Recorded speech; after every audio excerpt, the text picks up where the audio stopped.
Probando, 2, 3, listo.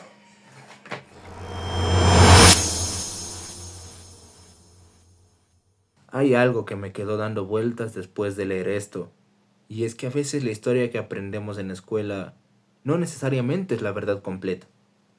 A veces repetimos teorías durante años solo porque alguien las escribió primero.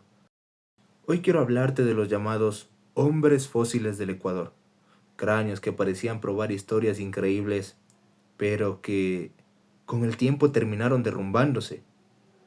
Quiero hablarte también de algo muy importante, de lo difícil que es abandonar una idea cuando ya forma parte de nuestra identidad.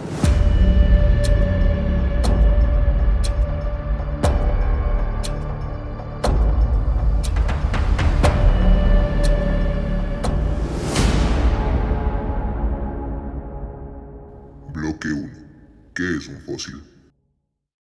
Antes de comenzar con nuestro relato, necesitamos saber cuál es el contexto de la palabra fósil, pues en el sentido estricto se refiere a los vestigios de organismos que vivieron en épocas muy antiguas, generalmente antes del fin de las glaciaciones, hace unos 12.000 años.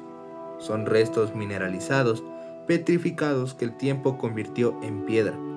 Pero cuando se habla de los hombres fósiles del Ecuador, no se está hablando de eso. Se está hablando de cráneos humanos a los que se les intentó atribuir una antigüedad enorme. Cráneos que alguien encontró, observó y decidió que eran prueba de que razas muy primitivas, muy distintas a nosotros, habían habitado estas tierras hace miles y miles de años. ¿Y cuál era el problema?, te preguntarás. Que ninguno de esos cráneos cumpla realmente los requisitos. Y eso es lo que vamos a explorar hoy, uno por uno. Bloque 2. El hombre de Punín. Hubo una época en que todo país que se respetaba tenía su hombre fósil.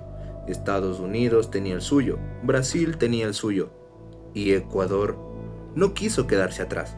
Así que propusimos el nuestro, el hombre de Punín. Imagina esto, estamos en 1923, en la quebrada de Chalán, en la provincia de Chimborazo. Alguien encuentra un cráneo humano. No es un hallazgo cualquiera. El cráneo estaba enterrado en un estrato con restos de fauna muy antigua, que debía tener al menos 10.000 años de antigüedad. Y cuando los científicos norteamericanos Sullivan y Hellman lo estudiaron en 1938, encuentran algo que los emociona.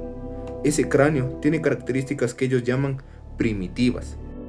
Es doliocéfalo, tiene la bóveda craneana baja, la cara corta, los dientes grandes, las cejas muy marcadas, y para completar el cuadro, encuentran afinidades con cráneos de Melanesia y Australia. Y es aquí donde empieza todo, porque de ese hallazgo nació una teoría, que el primer habitante del Ecuador había sido un hombre oceánico, y a ese hombre se le bautizó con uno de los nombres más difíciles de pronunciar que he visto en mi vida, el puninoide australoide de la raza Lagoa Santa del Brasil. ¿Qué nombre más difícil de pronunciar, verdad? Pues eso tenían que aprender los estudiantes ecuatorianos de memoria, y lo aprendían aunque nadie entendiera exactamente qué significaba, aunque hasta los mismos maestros lo enseñaron solo por costumbre, porque así funciona a veces el conocimiento que se instala en las aulas, no porque sea cierto, sino porque ya está ahí. En 1980, casi 40 años después, los investigadores Broadwell y Burley datan el cráneo con radiocarbono, y el resultado fue decepcionante para muchos. El cráneo de Punín tenía apenas 4.950 años, no 10.000, no 20.000, 4.950. Además, sus rasgos, eso que parecían tan exóticos, tan oceánicos, correspondían perfectamente a la variedad normal de los primeros americanos. Es decir, no había nada raro en ese cráneo. Era simplemente una persona que vivió aquí como tantas otras. Pero la historia ya estaba escrita, y las historias escritas son difíciles de borrar. Bloque 3. El hombre de Paltacalo. Ahora viajemos a la provincia del Oro, al curso medio del río Jubones, a un lugar llamado Paltacalo. El protagonista es Paul Rivet, un científico francés que era, por decirlo de alguna forma, un hombre brillante, con un punto ciego enorme. Cuando exploró los abrigos rocosos de Paltacalo, encontró algo extraordinario. Cientos de osamentas humanas, momias en buen estado de conservación y cerámica. Estaba parado frente a lo que era, sin ninguna duda, la primera gran muestra de una población precolombina descubierta en el Ecuador. Pero Rivet cometió errores graves. Primero, excavó superficialmente. Segundo, no recogió esqueletos completos. Y tercero, el más grave, de los 138 cráneos recolectados, seleccionó solo 17 que parecían primitivos. Y con esos 17, construyó toda una teoría sobre una nueva raza paleoamericana. Ahora detengámonos un momento y pensemos en esto. Imagina que yo quiero probar que en Quito viven personas muy altas. Entonces voy a la ciudad, selecciono a los 17 hombres más altos que encuentro, los mido y digo, los habitantes de Quito miden en promedio 1.90 metros. ¿Tiene sentido? ¡Claro que no! Eso es exactamente lo que hizo Rivet. Y algo más que me parece una pérdida irreparable. Encontró cerámica en Paltácalo y la ignoró por completo.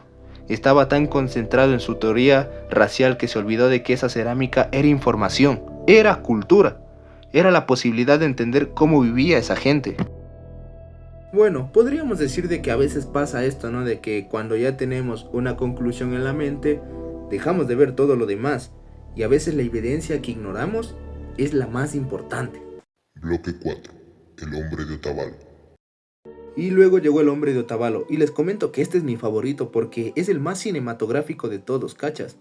Imagina la escena. Hay un cráneo guardado en un anaquel de la Politécnica Nacional. Ha estado ahí 15 años. Un día, el zoológico David Davis lo desempolva, literalmente, y lo representa públicamente como un hallazgo extraordinario. Dice que el individuo tenía rasgos neandertaloides y sapiens. Neandertal, en Ecuador, el tipo de afirmación que vende periódicos, y los periódicos la publicaron. Pero en los círculos académicos, el cráneo no tuvo ningún eco. Las dataciones fueron completamente erráticas. Algunos lo ubican entre 22.000 y 36.000 años. Decían 720 a.C., otras 350. Esa diferencia enorme indica contaminación del cráneo, y el propio Davis, en 1978, ya no hacía ninguna mención a su carácter neandertaloides. Silenciosamente el hombre de Otavalo dejó de ser neandertal. No se encontró ningún vestigio cultural asociado. Lo más probable es que sea simplemente un espécimen reciente. Y saben, eso me hace pensar en lo fácil que es que una historia nos atrape, especialmente cuando promete lo extraordinario. El neandertal en el armario, el ancestro que llegó caminando por la Antártida. Nos gustan las historias que rompen lo que creíamos saber. El problema es cuando esa historia no tiene base suficiente, y aún así la adoptamos. Bloque 5. El verdadero hombre más antiguo. Las Vegas. Ahora viene la parte que más me impactó de todo esto que leí. Los textos escolares ecuatorianos han celebrado durante décadas a esos hombres fósiles desacreditados, pero ignoran completamente al verdadero habitante más antiguo del Ecuador con evidencia sólida, y ese habitante se llama el hombre de Las Vegas. Aguanta, Las Vegas, la ciudad de los casinos. No, espérate un chance, no nos confundamos. Cuando hablo de Las Vegas me estoy refiriendo al sitio arqueológico en la península de Santa Elena. Ahí, la investigadora Karen Stotter realizó excavaciones sistemáticas, no hallazgos aislados, sino trabajo riguroso y metódico, y descubrió un cementerio con al menos 192 individuos, datado del 6300 y 4750 años antes de Cristo. Eso sí es antigüedad real. Eso sí es el Ecuador de hace más de 8000 años. Y lo más importante, estos individuos no eran una raza exótica llegada de otro continente. Tenían cráneos de formas variadas. La variabilidad normal de cualquier población humana se parecían a nosotros. Lo que más me llamó la atención de todo esto no fueron los huesos, sino fue lo que los rodeaba a esos huesos. Porque la gente de Las Vegas tenía rituales. Enterraban a sus muertos en posición flexionada, con ofrendas de conchas y artefactos de piedra. Después los exhumaban, acomodaban sus huesos en canastas y a veces los coloreaban con un pigmento rojo. Y entre todos los hallazgos hay uno que me parece particularmente hermoso y misterioso. Me refiero a la tumba de los amantes de Zumpa, un hombre y una mujer, en abrazo póstumo, cubiertos por 6 grandes piedras en distintas partes de sus cuerpos.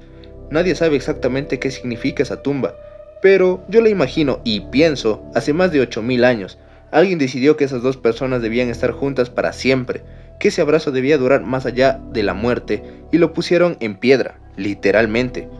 Eso no es una raza exótica llegada de Australia, eso es humanidad, eso somos nosotros, 8000 años atrás, y sin embargo, ese es el hallazgo que los textos escolares decidieron ignorar. Saben, me quedé pensando en todo esto, en los cráneos que recorrieron museos en París, en el nombre impronunciable que estudiantes ecuatorianos aprendieron de memoria sin entenderlo, en la teoría del hombre que caminó por la Antártida para llegar aquí, en el científico que ignoró la cerámica porque no encajaba en su historia, y en los amantes de Zumpa, abrazados bajo 6 piedras, 8000 años esperando que alguien los encontrara. La narrativa que heredamos sobre nuestro pasado no siempre es la verdadera. A veces está construida con las herramientas equivocadas, con sesgos que no vimos, con evidencia que elegimos ignorar. Y la pregunta no es solo académica. ¿Cuántas historias sobre nosotros mismos también están construidas así? ¿Cuántas cosas creemos de quiénes somos, de dónde venimos y de lo que somos capaces, que nunca hemos cuestionado porque simplemente ya estaban ahí? Y saben, les digo algo, a veces el trabajo más importante no es aprender algo nuevo, es aprender algo que nunca fue cierto. Y esto, mis buenos amigos, fue el capítulo 1 de Entre mitos y fábulas, de Ernesto Salazar, un libro que te invita a mirar la historia del Ecuador aborigen con ojos distintos. Si esto te hizo pensar en algo, si te generó una pregunta, si algo te resonó, cuéntame. Para eso exactamente estamos aquí. Nos vemos en una próxima ocasión.